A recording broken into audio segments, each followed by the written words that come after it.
Thanks for joining me. I'm Corel Painter Master Aaron Rutten, and in this video, I'm going to answer a question from one of my Patreon supporters. Richard would like to know, what is my process for creating custom image hose nozzles in Corel Painter? For anyone who's not familiar with nozzles, they're stamp brushes that you can create. So for instance, I created this custom branches brush, and you can see I can paint these really nice looking branches. If I just click once with the brush, it's just this repeating stamp over and over again, but I can spray this stamp out in different ways. If you imagined having a spray nozzle on the end of a hose, you could spray like so, or you could have everything come out in a linear fashion, or you can have it follow the contour of your brush. And anything you can paint in Corel Painter, you can turn into a brush. So I can make clouds, I can make pine needles, I can make drops of water if I want to. I can really make anything.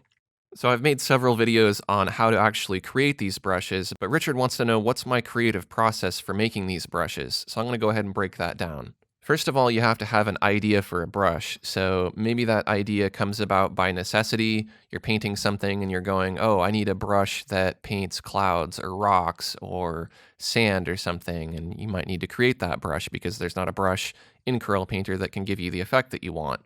If you're feeling like experimenting and you just want to create brushes, a good way to get inspiration is to do an image search on Google for some different textures and patterns and natural things.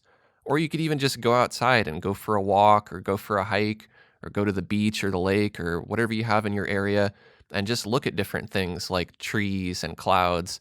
And you really have to study each of those objects in depth. I don't mean just look at them once for half a second. I mean, look at them for a long time, spread it over multiple days, and really memorize and internalize those details. The details you're going to be looking for are patterns. So how do things repeat? For example, a tree has forking branches that keep forking. A lot of these patterns are fractals. So if you don't know what fractals are, go ahead and look up a video on fractals or read a little bit about that. Fractals are very common patterns in nature. And once you understand how to create fractals, you'll understand how to create repetitive patterns. You'll also want to look at the shape of the object and the form of the object, the three-dimensional contour of it, the way that light plays on it from different angles. And of course, you'll want to memorize the texture and color of that object as well. So once you have an idea of the type of brush that you want to create, the next thing you'll want to do is think about the overall boundary and alignment of the object. And what I mean by boundary is, let's say my brush is going to be some little shrubs here, like so. The boundary for those is going to be kind of maybe a wide square, like so. Versus if I was painting something like, let's say ivy or something, or some kind of stalk, that might have kind of a tall, thin boundary. And so when you create this brush, you'll want to keep that in mind, that the ivy needs to kind of stack on top of itself like this, and all the brushes need to be thin. These shrub brushes can just kind of spray out everywhere, so they don't really need to be aligned with each other. You also might want to consider whether or not you're going to want that brush to always have the same orientation and always be upright, or whether or not you want it to follow the contour of your brush as you're painting. You might even want it to just kind of spray out like so. Next, you'll want to determine the stamp quantity. How many different variations do you need of the same pattern for it to look organic? Some objects will require more, some will require less. For example, if I select this grass brush here and paint with it, this grass repeats a lot and it overlaps itself a lot, so I probably don't need a whole lot of variation here. However, if I try something like this water drops brush, it's nice to have at least some variation in the different kinds of drops. That way you don't have the same oval drop. You have some drops that are maybe two ovals merging together. You have some that are skinnier and taller and bigger and smaller. You may also want to just slightly vary the color for some of the brushes as well. For instance, here I have some of these leaves that are darker and some that are lighter. So once you've considered all these things, you can go ahead and start making your brush and experimenting to see what will work and what won't. So first of all, you're going to need a new canvas. You want to think ahead and try to imagine what's the largest that any of these stamps are going to be when they come out of the brush. And typically they're not going to be very big compared to your canvas. They're going to be kind of small most of the time, but you want to make sure that your canvas is big enough. That way each of your stamps in your image hose nozzle have enough resolution and look clear when you paint with them. So I generally just go with 2000 by 2000 pixels. If you're working on something that's tall or wide, you would probably want to make an appropriately sized canvas. So if I was going for something that was going to be tall or wide, I might want to do 2000 by 500. That way I have a long, skinny canvas. but most of the time I just make a square canvas. Let's go ahead and open the layout grid, and let's add the layout grid. And at this point, I don't have any idea what kind of brush I'm going to make. I'm just going to kind of make this up on the fly. Maybe we'll make some sort of plant brush. And so on the layout grid here, I have 3x3 divisions. If you wanted your brush to be more complex, you can increase that to 4x4. If you wanted your stamps to be wider rather than square, you could do something like 3x4, and that widens them a little bit. Or you could do 2x4 to make them even wider.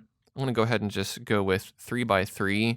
Typically when I'm creating these nozzles, I'm usually creating 9 variations or 16 variations, somewhere in that range, because that's generally enough for most brushes. I'll go back to my layers palette, and I'll go ahead and just create 9 layers right off the bat. And since when you create the layers, they end up being stacked from 9 down to 1, I always just make this first cell 9 because I don't like having to rearrange these layers. So it'll go 9, 8, 7, 6, 5, 4, 3, 2, 1. So at this point, I'm really just going to be experimenting. I already have an idea of what brushes I can use to create these particular effects. So I'm going to go ahead and open my particle brushes, and I'm going to choose plant brush. And as far as colors, you have a few different options. You can create the brush using the color that you think that that brush is going to be when you paint with it most of the time. So for instance, if I was going to draw some leaves, they would probably be green. Or you can select a neutral gray color. So a neutral light and dark gray like this. And you can paint those leaves in black and white and then add color later as you're painting with the brush, or you can create a special tinting layer on top of everything. And I think that's the best option because it gives you more flexibility for coloring your object. It'll be a lot harder to change the color of your leaves if they're already green, if for some reason you wanted them to be red or orange or something later. So now when you're creating this brush, keep in mind that this cell here is your boundary. You can't have your brush go in between or go across any of these lines. Otherwise, it's going to mess up your brush. Your brush is going to get cut right on these lines. So you want to keep everything within this whole area here and make sure that you leave a little bit of an edge. You also want to consider that if this is going to be a brush that's going to be upright most of the time, that this bottom edge of the cell is going to be where the brush comes out of the ground. So if this was a plant, then I would want it to come out at roughly the same spot each time. You know, I wouldn't want to have one plant up here because then this one would be floating up in the sky. It wouldn't look right. It's also important to remember to paint in the correct cell. So while I'm painting in cell 9, that's fine. But if I start painting over here, but I'm still on the 9 layer, it's going to consider both of these to be the same brush. So I need to make sure that I switch to 8 and then put in my details like this. So I'm going to continue adding my cells like so. And you want to make each of these different from each other. You don't want to make them too different. They need to be similar. And by similar, they each have a stem that's the same width roughly. They each have a few little leaves that are roughly the same shape. And so there's some consistency, yet there's enough variation to where they don't look like the same stamp. You can also vary the lightness and darkness of these colors, or you can go through and add more detail to these later. This is just going to be a first pass to see if the basic concept is going to work. I don't want to put in too much detail into these because I might find out later that the brush doesn't work or it doesn't look the way I want it to. I'll go to cell 6. Maybe I'll have this grass be bent a little bit like so. It gives it a little more variation. Some of the leaves will point up, some of them will point down. Maybe I'll add another little stem here so that this isn't just a single blade here. Go to cell 5, put in a stem. Go to 4, add one over here. And I'll have one maybe leaning over just a little bit, so there's a little more variety. So now I have my 9 individual stamps here. What I'm going to do is I'm going to just test this brush and see if I'm on the right track. So I'm going to group all these layers with Control G. And I'm going to look in my image host palette and I'm going to choose Make Nozzle from Group with that group selected. And I can immediately just save this using Save As. Now I have one main folder for all of my image host brushes, and this helps me keep everything sorted. If you prefer, you can save each individual brush with the artwork that it corresponds to, but since I reuse these brushes a lot, it's more helpful for me to have them in one library. So I have them sorted in folders, which correspond to how they're sorted in my workspace. So this brush is going to be a nature brush, and I'm going to save this as a riff. I'm just going to call this Thin Plants. You can always change the name later if you like. We'll go ahead and go to save, and that'll create the brush.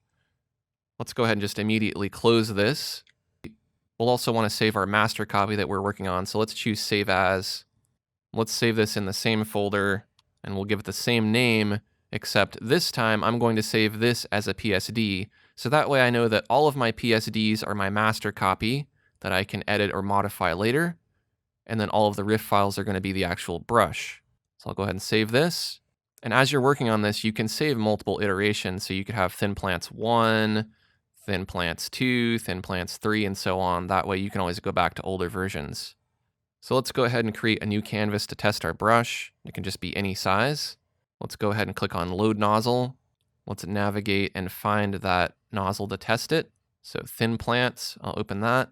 Now, since I know this brush is going to be upright most of the time, I'm going to select linear size P, and let's paint with it and see. So I think that's working kind of how I imagined it would. If I use light pressure in the background and then firm pressure in the foreground, I can get kind of a field effect. Let's experiment with some other brushes. Let's try linear size P angle D. Now I can use this brush and get kind of a branching effect like so. Now, if I paint down, my leaves point up. If I point up, my leaves point down. So that's something to keep in mind too, is the orientation of your brush. If I switch back to my original here, if I wanted to flip that orientation, what I would want to do is take each of these and just rotate them upside down. Or if I wanted them to come out of the side of the brush, I could take them and I could rotate them sideways like so. So this is where you kind of experiment. You test your brush. If it's not working the way you want it to, you go back to your master, you modify it. You can either save it or save a copy of your master, and then you'll want to go ahead and remake your nozzle again if you've made any changes. So let's make a couple changes here. Let's say that maybe I'm going to lighten and darken some of these leaves. So I'm going to turn on Preserve Transparency. I'm going to select a lighter color here. I'm going to go to my plant brush, and I'll add a couple little highlights here. If it's hard for you to see what you're doing on the white background, you can add a color to your background if you like, and then you can just hide that when you export your brush so it doesn't show up. So you can see I've added a few little highlights here. Maybe I'll continue doing that on these other nozzles as well to give them a little variation, because you don't want them to look too flat. Maybe I'll add some dark as well so that they have a little bit of shadows on them. All right, so we added some variation here. Let's go ahead and select our group. Let's choose Make Nozzle. Let's go ahead and save this. If you want to maintain your old version, you could save this as Thin Plants 2. I'm just going to overwrite this one because I know that I want to just go ahead and replace it. I'll go ahead and close this. I'll switch over to my test document, and I'll select linear size P. I'll choose Load Nozzle again. So I have to reload that same nozzle now that I changed it. And I think I like that better. It looks pretty good. Now maybe I'll want to test to see how it looks with the color. So I'm going to create a new layer, make sure Preserve Transparency is off, paint in a few little rows here. I'm going to right click on that layer and choose Select Layer Content. I'm going to hide the selection with Control-Shift-H. I'm going to create a new layer above that, and I'm going to set the composite method to multiply. Then I'm going to select the color that I want to tint. I want to make sure that's selected for my main color. Then I'll select the airbrush, and I'll begin tinting over that. And that gives me a pretty nice effect. So that way, if I want these to be one color, or another color, or a mix of colors, I can do that. That way you're not committed to a particular color. So I think I'm pretty happy with this brush. So I'm going to switch back to my master copy. I'm going to make sure that I save that. I can go ahead and close that now.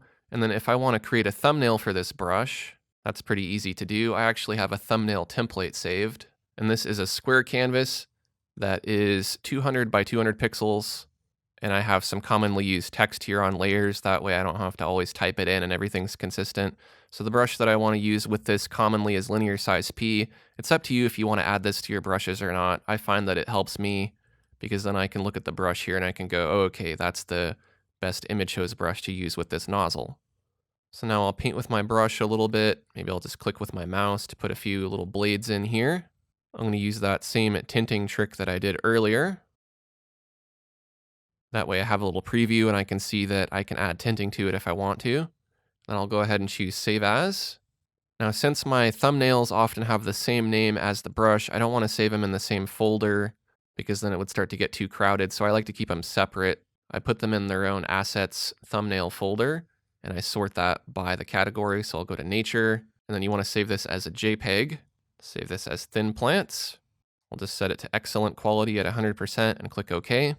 So now my thumbnail is saved. I can close that. I can look into my image hose nozzle library here. I want to click on a brush within the category that I want to insert the new brush into. So I'm going to click on this plants brush here in the nature category because that's where I want to add it. I'm going to click on load nozzle. I'm going to select that thin plants brush and open it. Then I'm going to click on add nozzle to library. I'm fine with this name here. I'll just click on OK. And now my brush has been added here. I'll right click on it and I'll choose set custom icon. I'll find that custom icon I made and I'll open it. And now it's been updated here. And just so nobody gets stuck, all of these options that I have saved here as custom buttons in my image hose brush palette here, you can also find those in the nozzle libraries palette. If you click on the top right submenu dialog, there's load nozzle, make nozzle from group, add nozzle to library, etc. If you can't find this panel, it's found under the window menu, media library panels, and then nozzles. And the last thing we'll discuss are the image hose brushes, which we know control how the nozzle comes out of the brush. But there may be some instances where the default image hose brushes aren't necessarily doing the trick and you need to customize or make your own image hose brush. A good example of that would be this Ivy brush that I created that goes along with the Ivy nozzle. So if I load that nozzle and I paint with it, you can see that the stroke lines up pretty well. But I'm going to go ahead and open my advanced brush controls and let's take a look at a couple of things that you might want to change for your brushes. First of all, let's look at spacing, because spacing controls the distance between each of these stamps. So if I have maximum spacing, there's going to be a lot of space between my strokes. If I reduce that, there will be less space. So you can see there's more leaves here. So you kind of have to try to experiment until you find the magic number that works really well for your brush. You can see each time I change it, I get a different result. So for this particular brush, maximum spacing works best. You're going to find that brushes that are segmented like this are going to require some fine-tuning in the spacing. Next, let's look at angle, because you can change the angle when I paint with this brush. See how I can change the angle and change the direction that the image flows out of the brush. So if you have a brush that's going the wrong direction, you can always change that. You can see here, the brush is now coming out sideways rather than straight on. If I change that to 90, then it works as it should. And you can also play with all of these other settings. You could change the opacity of the brush. You could play with the size of the brush and how it changes. Maybe you want it to change with pressure or not. All of these different brush expressions are going to give you a lot more control over how your nozzle comes out of your brush. If you've made a custom image hose brush, you'll want to make sure that you go ahead and save that. And you can do that by going to brushes and then save variant. So there you go, that's my creative process for creating an image hose nozzle here in Corel Painter. I hope you found this information helpful. If you did, take a quick second to like this video. If you appreciate all these free videos I'm making, take a second to visit my Patreon page, because like Richard, you can ask me questions which can get featured in a video, you can get early access to my new videos ad-free, and there's lots of other perks for being a patron. Thanks for watching, and I'll see you next time.